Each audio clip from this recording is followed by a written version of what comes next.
Colchique dans les prés, c'est la fin de l'été. Colchique n'est pas dans le pré et ce n'est pas encore le début de l'été. Mais pourtant, depuis une semaine, cette prime Holstein de 6 ans est sous les sunlights du salon de l'agriculture. Vincent Raguin, agriculteur à Charnizet, au sud de Loches, découvre l'ambiance de la plus grande ferme de France. C'est une fierté de notre métier. Quand on est rendu ici, c'est déjà un très très gros travail au niveau de nos animaux, chez nous, au niveau sélection.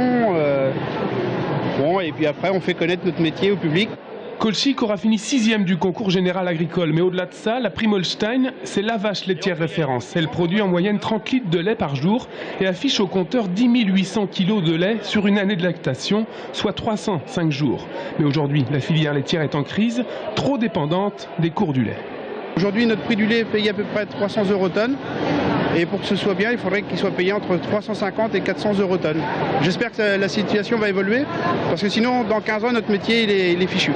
Autre ambiance dans le pavillon 7 sur les stands de la région centre. Là aussi, beaucoup de monde à l'heure du déjeuner. Jacques lui propose un crément rosé de Loire. Fameux, ce viticulteur de Limeray produit 150 000 bouteilles par an sur 37 hectares de vignes. Et le salon, il le connaît bien puisqu'il était déjà là pour la première édition en 1963. Les Parisiens, dans les années 60-70, ne venaient pas au salon parce que c'était la ferme. Ce salon était un peu boudé par ces gens-là, et alors que maintenant c'est l'inverse.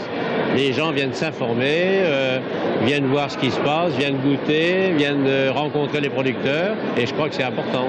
En tout cas, vraisemblablement, pour ces élèves du 15e arrondissement de Paris, le salon, c'était vraiment chouette. Il faut dire qu'il y a tellement à voir.